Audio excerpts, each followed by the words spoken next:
हरे कृष्ण कृष्ण कृष्ण हरे हरे, हरे राम राम राम हरे हरे। हरे कृष्ण कृष्ण कृष्ण हरे हरे, हरे राम राम राम हरे हरे। हरे कृष्ण कृष्ण कृष्ण हरे हरे, हरे राम राम राम हरे हरे। हरे कृष्ण कृष्ण कृष्ण हरे हरे, हरे राम राम राम हरे हरे। हरे कृष्ण कृष्ण कृष्ण हरे हरे, हरे राम राम राम हरे हरे। श्री बालकृष्ण लाल की जय, श्री वृंदावन बिहारी लाल की जय। आचार्य गर्ग ने जब कन्हैया को देखा,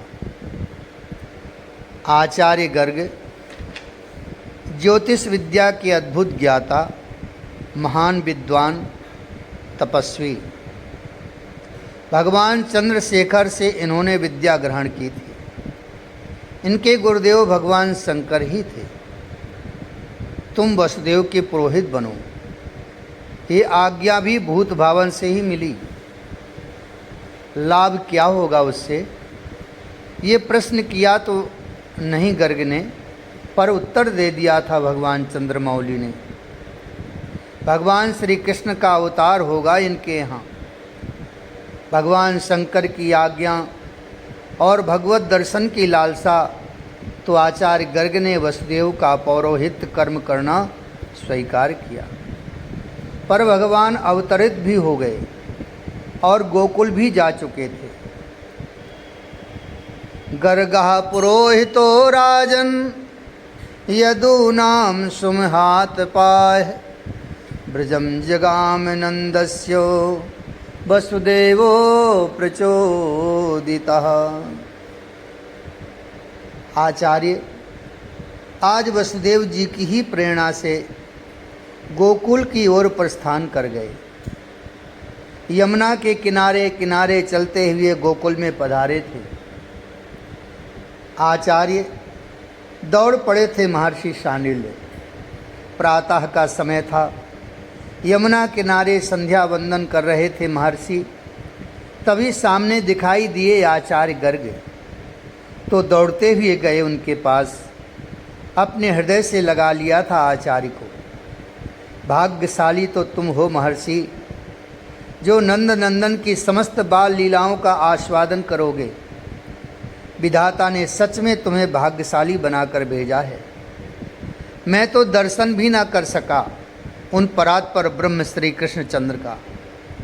कारागार में प्रकट हुए और यजमान तुरंत ही गोकुल में उन्हें छोड़ गए। आचार्य गर्ग ने अपने हृदय की बात महर्षि शांडिल्य के सामने रखी। हाँ, मैं सौभाग्यशाली तो हूँ आचार्य। मैं नित्य नंद नंदन के दर्शन करता हूँ। फिर कुछ विचार करते हुए महर्षि बोले, आचार्य मैं तो ज्योतिष का ज्ञाता नहीं हूँ, इसलिए मैं सोच भी रहा था कि नंद नंदन का नामकरण अगर आप कर दें तो।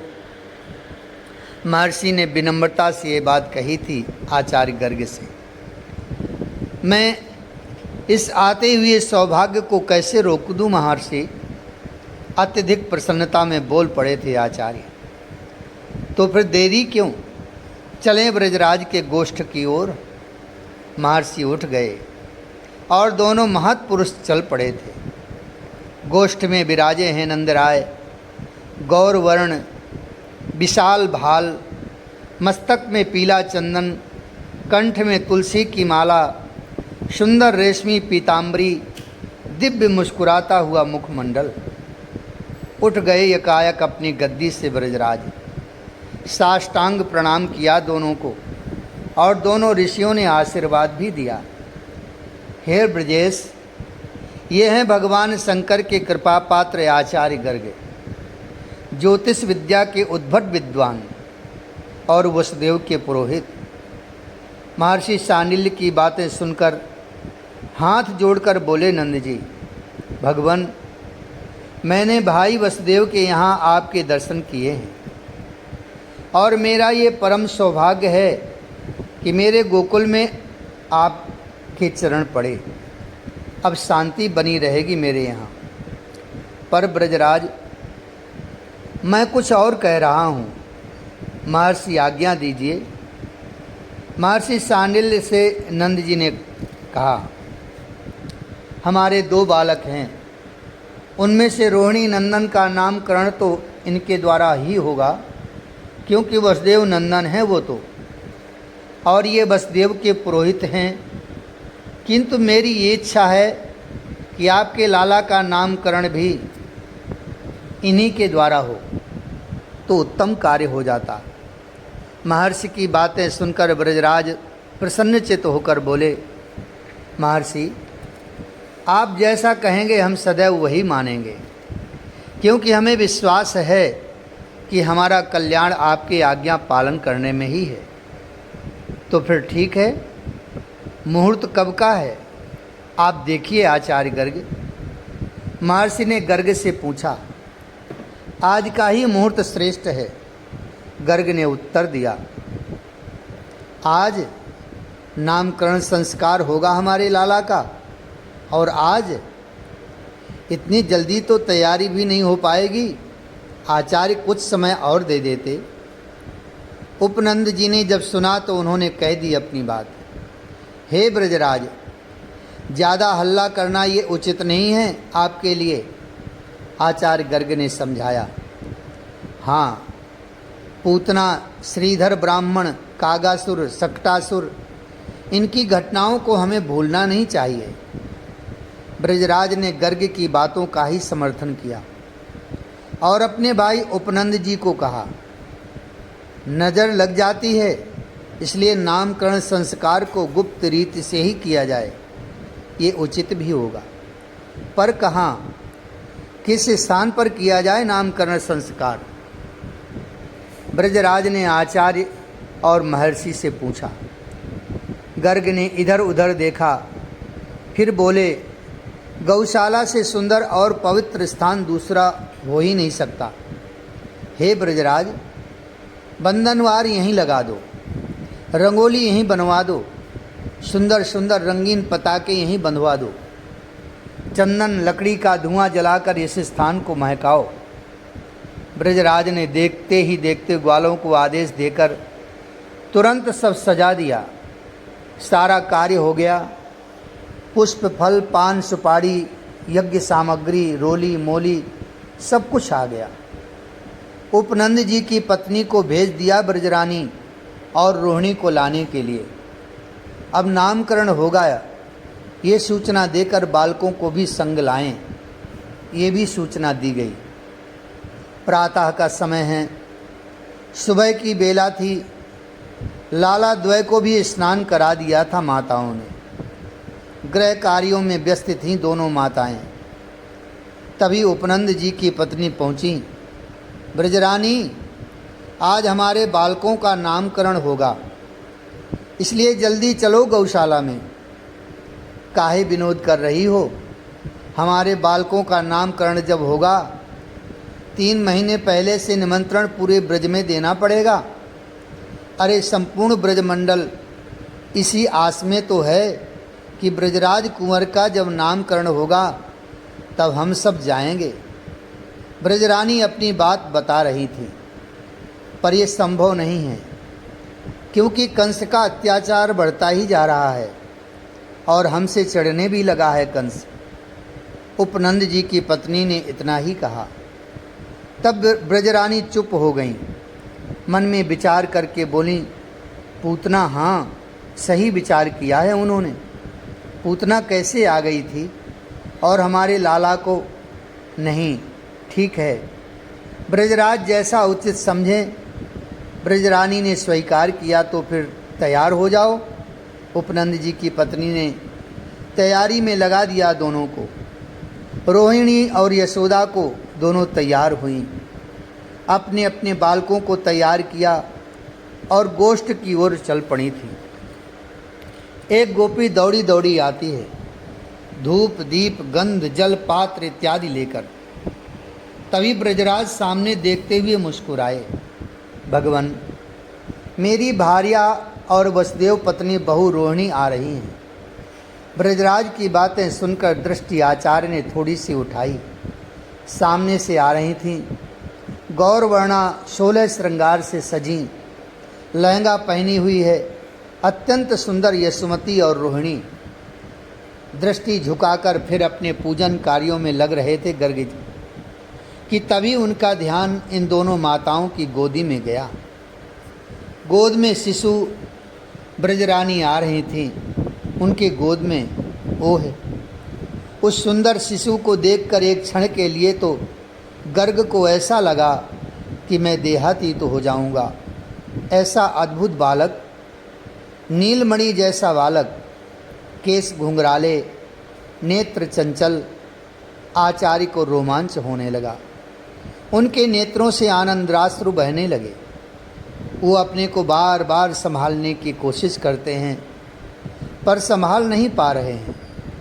ब्रह्मवेत्ता ज्ञानी श्रोमणी आचार्य गर्ग के हृदय में एक दिव्य प्रकाश फैलने लगा। उनका शांत मन नंद नंदन को देखते हुए आज उल्लासित हो उठा था। ओह, ये क्या देख रहा हूँ मैं? क्या यही अनादि मोहांध को नष्ट कर देने वाला विशुद्ध ब्रह्म रूप रत्न प्रदीप का अंकुर तो नहीं है? अथवा समस्त उपनिषदों ने ही ब्रह्म को साकार प्रकट कर दिया है? अथवा आनंद सागर का यह मूर्त स्वरूप है? या जिसे ज्ञानी ब्रह्म कहते हैं, या जिसे योगी परमात्मा कहते हैं, भक्त जिसे भगवान कहकर प्रसन्न होता है, ओह, क्या वही आज ब्रजरानी के गोद में खेल रहा है? फिर यकायक आनंदित होकर आचार्य गर्ग कहने लगते हैं, आज मेरा जन्म धारण करना सफल हो गया, मेरे नेत्र सफल हो गए, मेरी विद्या सफल हो गई, मेरा तप, मेरा कुल, सब कुछ सफल हो गया। मुझे कृतार्थ किया मेरे गुरु भगवान शंकर ने, जिन्होंने मुझे वसुदेव का पुरोहित बनाया। आज मुझे सौभाग्य मिल रहा है कि जो अनाम है उसका नामकरण मैं करूं। ओह! आचार्य गर्ग हंसते हुए प्रसन्नता अतिरेकता को पार कर रही है। जड़वत होने लगे थे आचार्य गर्ग, समाधि कह सकते हो आप इसे। आ रही हैं सामने से ब्रजरानी और रोहिणी।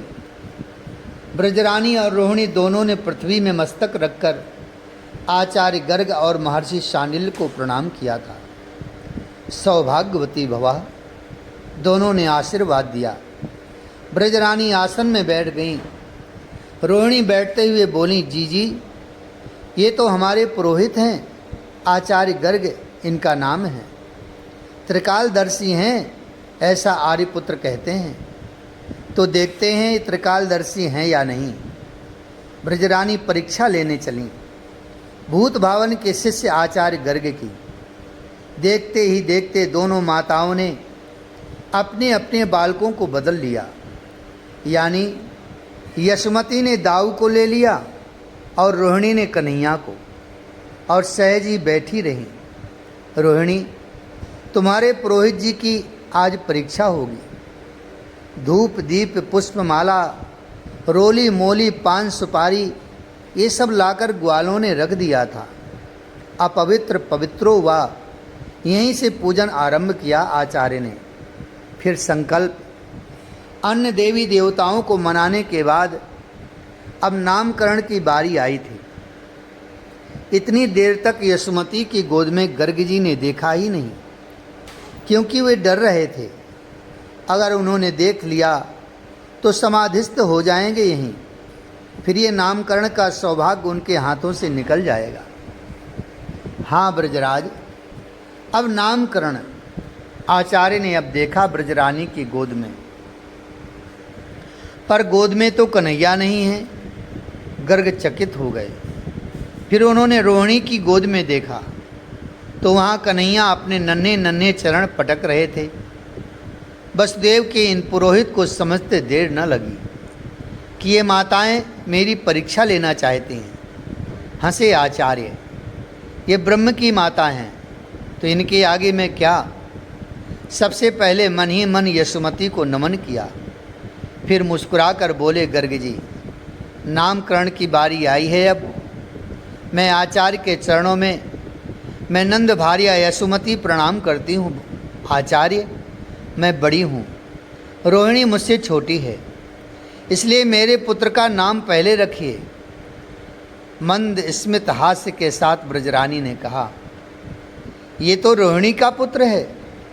यशोदा की गोद में देखते ही आचार्य बोल उठे थे, वसुदेव का सुत है ये, राम नाम रखता हूँ मैं इसका। सारे गुण इस बालक में रमण करते हैं, इसलिए इस बालक का नाम होगा राम। बल अधिक होने के कारण इसको बलराम कहेंगे। संकर्षण, ये किसी गर्भ से खींचा गया है, इसलिए इस बालक का नाम होगा संकर्षण। हे वसुदेव भार्या रोहिणी, तुम ध्यान से सुनो, ये बालक बड़ा ही अद्भुत है। बल पराक्रम इसके रोम रोम में है, पर मात्र बल पराक्रम आप में आपसे आपकी भद्रता छीन लेता है। पर इस बालक में बल भी है और भद्रता भी है, इसलिए इसका नाम बलभद्र भी होगा। ये शेष स्वरूप है, इसी में संपूर्ण ब्रह्मांड टिका हुआ है, और यही बालक यदुवंशियों में भी एकता बनाकर रखेगा। ये कहकर आचार्य चुप हो गए थे। यशोमती ने रोहिणी की ओर देखा, फिर धीरे से बोली, तुम्हारे आर्य पुत्र सत्य कहते थे, ये तो त्रिकालदर्शी हैं। भगवान क्षमा करें, मेरा बालक ये है, ये तो रोहिणी का पुत्र है। ब्रजरानी ने ये कहते हुए दाऊ को दे दिया रोहिणी की गोद में, और अपने कन्हैया को अपनी गोद में ले लिया। अब मेरे बालक का नामकरण करें प्रभु। ब्रजरानी और ब्रजराज ने प्रार्थना की आचार्य गर्ग से। देखा कन्हैया को गर्ग जी ने, आहा, नीलमणि सा अद्भुत सुंदर बालक खेल रहा है यशोदा की गोद में। बस उसी क्षण आचार्य गर्ग समाधिस्थ हो गए, जड़वत हो गए। आंखें खुली की खुली रह गईं, सांसें रुक गईं। ये क्या हुआ? नंद राय काँप गए थे, ब्रजरानी डर गईं। स्वाभाविक था तात विदुर जी, भोले भाले ये ग्वाला समाज क्या समझें कि उनकी गोद में जो कीड़ा कर रहा है वो ब्रह्मादिकों को भी दुर्लभ परम ब्रह्म है, जो आज आकार लेकर प्रकट हुआ है। यहाँ पौर्णमासी उसी समय गोष्ठ में आ गई थीं। उन्होंने जब यहाँ की स्थिति देखी तो समझ गईं कि यशोदा के लाला को देखकर आचार्य गर्ग समाधि में चले गए हैं। तब आगे बढ़कर पौर्णमासी ने आचार्य गर्ग को झकझोरा और कहा, आचार्य नामकरण कीजिए। देहभान हुआ गर्ग को। फिर उन्होंने बड़े प्रेम से नामकरण करना आरंभ किया। पर माताओं का विनोद याद था आचार्य गर्ग को। मेरी परीक्षा लेने चली थी ये, चलो मैं भी एक विनोद करता हूँ। ऐसा विचार करते हुए गर्ग जी बोले, भगवान। ब्रजरानी ने गर्ग जी को बीच में रोकते हुए कहा, बढ़िया सा नाम रखना आचार्य, अच्छा सा नाम रखना। हंसते हुए आचार्य बोले, इस बालक का नाम है रंग पलटू। क्या? ब्रजरानी ने फिर पूछा, रंग पलटू? गर्ग जी फिर बोले। बड़ी दुखी हो गई ब्रजरानी, ऐसा भी कहीं नाम होता है। पर आचार्य गर्ग बोलते गए, ये बालक हर युग में रंग बदलता है। जैसे सतयुग में इसका रंग होता है सफ़ेद, त्रेता युग में इसका रंग होता है लाल, और द्वापर में इसका रंग है पीला, और कलयुग में इसका रंग है काला यानी कृष्ण। इसका नाम क्या हुआ? यशोदा जी ने फिर पूछा। खूब हंसते हुए गर्ग जी बोले, कृष्ण, श्री कृष्णचंद्र। हाँ, ये नाम ठीक है। अब ब्रजरानी बहुत प्रसन्न हुई। रोहिणी, मैं तो डर ही गई थी। हाय, कैसा नाम है, रंग पलटू। ब्रज के लोग क्या कहते कि यशोदा के छोरा का नाम रंग पलटू है, पर यह नाम ठीक है, किशन। यशोदा जी बोली। फिर हंसे गर्ग जी, बोले, किशन नहीं, कृष्ण। तात विदुर जी, ये मैया यशोदा है, पढ़ी लिखी है नहीं, भोली भाली हैं, बड़ी सीधी सरल हैं, उच्चारण नहीं हो रहा इनको कृष्ण नाम का। पौर्णमासी ने भी कोशिश की, ब्रजरानी कृष्ण बोलो कृष्ण, पर यशोदा जी से बोला ही नहीं जा रहा। बेचारी बड़ी शर्मा रही हैं। फिर महर्षि सांडिल्य ने बड़े प्रेम से कहा, आप माता हो, आप कुछ भी कह सकती हो अपने लाला को। फिर धीरे से रोहिणी के कान में ब्रजरानी ने कहा, मैं तो कन्हुआ कहूँगी, कन्हैया बोलूँगी, मुझे नहीं आता ये किशन नाम। ब्रजरानी के बोलेपन पर सब रीझ गए थे। अब आगे गर्ग जी भी फिर कहने लगे, हे ब्रजराज, इस बालक के नाम अनंत हैं, गुण अनंत हैं, मैं उन सब का गान नहीं कर सकता, पर गौ का बालक पालक है इसलिए इसका नाम गोपाल है, गौओं का ये राजा है इसलिए इसका नाम गोविंद भी होगा। मैं कहाँ तक कहूँ, इस बालक के सारे गुण भगवान नारायण से मिलते हैं, इसलिए भगवान नारायण के समान गुण वाला इसे कहा जाए तो कोई अतिशयोक्ति नहीं होगी। ये कहते हुए अपने नेत्रों को बंद कर गर्ग जी ने श्री कृष्ण चरणों का ध्यान किया था। कुछ ही देर में उन्हें फिर आवेश आ गया। हे ब्रजवासियों, इस बालक के जन्म लेने से आप समस्त ब्रज का मंगल ही मंगल हो गया है। देवता लोग स्पृहा करने लगे हैं इस ब्रज मंडल से। धन्य हो गया है आपका जन्म लेना। और ब्रजराज, धन्याति धन्य तो आप दोनों दंपति हो, जिनके गोद में ये ब्रह्म स्वरूप बालक खेल रहा है। गर्ग जी आज जितने आनंदित हो रहे हैं उतने आज तक नहीं हुए थे। ब्याह होगा, मैया को क्या लेना देना कि देवता स्पृहा क्यों कर रहे हैं या यह ब्रह्म क्या होता है, इसे तो सीधी सादी बात जाननी है। ब्याह होगा मेरे लाला का, बहुत होगा। हंसे ये कहते हुए गर्ग जी। फिर ग्रह नक्षत्र मिलाए, हिसाब किया, फिर बोले, ब्याह बहुत होंगे। 2 करेगा? मैया पूछ रही है। ज़्यादा और ज़्यादा? 4 करेगा? मैया ने फिर पूछा। गर्ग जी हंसते जा रहे हैं और कहते जा रहे हैं, ज़्यादा और ज़्यादा। फिर बाद में बोले, तू 50 में रुक रही है ब्रजरानी, ये तो हजारन बहुएं लेके आएगा। अब ब्रजरानी बहुत हंसने लगी। रोहिणी से कहती है, बड़ो रसिया है छोरा। तात विदुर जी, देवताओं ने पुष्प वृष्टि की, जय जयकार किया, नभ से दुंदुभी भी बज उठे थे। अनाम का आज नाम रखा गया था, यही तो लीला है। उद्धव ने विदुर जी को कहा है, जय जय श्री राधे, जय जय श्री कृष्ण। श्री वृंदावन बिहारी लाल की जय। हरे कृष्ण कृष्ण कृष्ण हरे हरे, हरे राम राम राम हरे हरे। हरे कृष्ण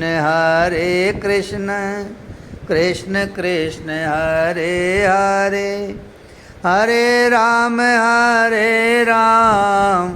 राम राम हरे हरे।